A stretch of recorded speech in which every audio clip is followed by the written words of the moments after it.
Hello எல்லாருக்கும் எல்லாரும் எப்படி இருக்கீங்க? Welcome to our channel. இன்றைக்கி நம்ம சேனலில் ஒரு குக்கிங் vlog என்ன பார்க்க போகிறோம் அப்படின்னா, ஒரு வெஜ் குருமா தான் பார்க்க போகிறோம். சாப்பாட்டுக்கு மற்றபடி பிரேக்ஃபாஸ்ட் அந்த மாதிரி டிஃபன் ஐட்டம்ஸ் எதுக்குனாலும் சாப்பிட்ற மாதிரி ஒரு வெஜ் குருமா. அதுக்கு நான் வந்து கேரட், பீன்ஸ், அதுக்கப்புறம் உருளைக்கிழங்கு இது எல்லாமே வந்து கொஞ்சம் பொடியாக வந்து கட் பண்ணி வச்சுக்கிறேன். அதை நான் வந்து முன்னாடியே வந்து ஆஃப் பாயில் பண்ணி எடுத்துக்கிறேன். ஏன்னா அது ஆஃப் பாயில் பண்ணிட்டோம் அப்படின்னா நம்ம அந்த குருமா கூட மிக்ஸ் பண்ணும்போது நல்லாயிருக்கும். இதில் வந்து லைட்டாக உப்பு, அதுக்கப்புறம் மஞ்சள் பொடி போட்டு நல்லா ஆஃப் பாயில் பண்ணி எடுத்துகிட்டு ஃபில்டர் பண்ணி தனியாக ஒரு பக்கம் வச்சுக்கிறேன். இப்போது நம்ம குருமா செய்கிறதுக்கு ஃபர்ஸ்ட் வந்து நமக்கு தேங்காய் வேணும். தேங்காய் பேஸ்ட் எடுக்கிறதுக்கு. அதனால் நான் முதல்ல தேங்காய் உடைச்சேன். பார்க்க அழகாக கொப்பரையாக வந்துருந்துச்சு. பார்க்கவே ஒரு மாதிரி சந்தோஷமாக இருந்துச்சு. அதை அதில் காமிச்சிருக்கேன்.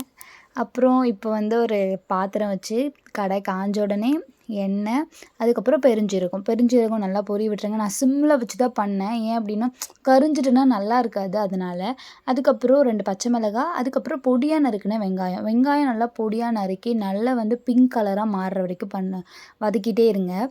நல்லா பிங்க் கலராக மாறினதுக்கப்புறம் தக்காளி வந்து நான் பேஸ்ட்டாக அரைச்சி வச்சுருக்கேன். இஞ்சி பூண்டு ரெண்டுமே தக்காளி கூட போட்டே அரைச்சிருக்கேன்.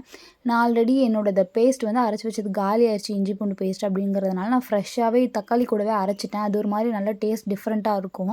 ட்ரை பண்ணி பாருங்கள்.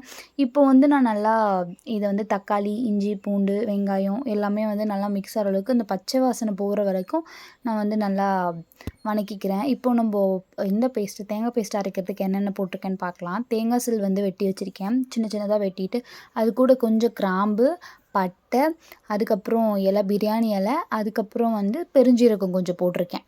அதுக்கப்புறம் இது எல்லாமே வந்து நம்ம ஒரு பக்கம் அரைக்கிறதுக்கு ரெடி பண்ணி வச்சாச்சு. இந்த நேரத்தில் வந்து இது நல்லா வதங்கிட்டு இந்த தக்காளி, வெங்காயம், அதுக்கப்புறம் இந்த பச்சை வாடை எல்லாமே போயிடுச்சு. இப்போ வந்து நம்ம ஆல்ரெடி ஆஃப் பாயில் பண்ணி வச்சுருக்கோம் இல்லையா வெஜிடபிள்ஸ், அது எல்லாமே நான் இதில் ஆட் பண்ணிக்கிறேன்.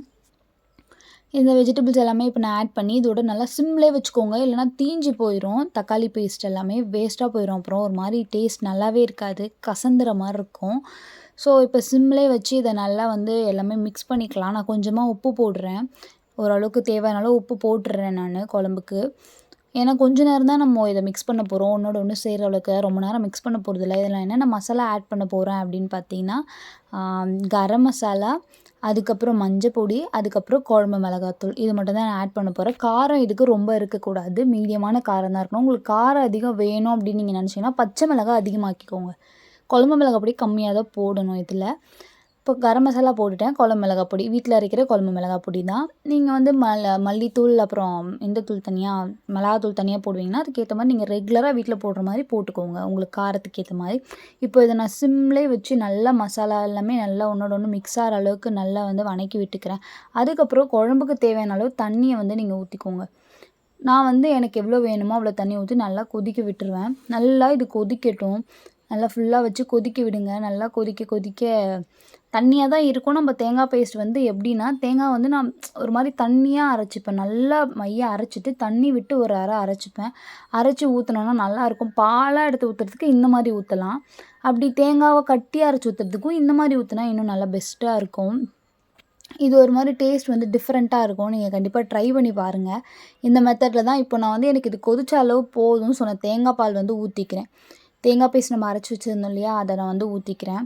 ஊற்றி நல்லா வந்து ஜாருமே வந்து வாஷ் பண்ணி ஊற்றிட்டேன். நம்ம இது இன்னொரு மெத்தடில் கூட செய்யலாம். நீங்கள் அந்த தண்ணிக்கு பதிலாக ஃபஸ்ட்டே தேங்காய் பாலையும் தேங்காயோட தண்ணி, இந்த ஜாரில் இருக்க தண்ணியும் நல்லா நிறைய 1க்கு 3ன்ற விதத்தில் ஊற்றி நல்லா கூட அதை கூட ஊற்றி நீங்கள் கொதிக்க விடலாம். நான் ஆனால் அப்படி பண்ணல. நான் இந்த மெத்தடில் தான் பண்ணியிருக்கேன். எனக்கு சாதத்துக்கு தான் குழம்பு வேணும். நான் டிஃபன் ஐட்டம்ஸ்க்கு செய்யலை.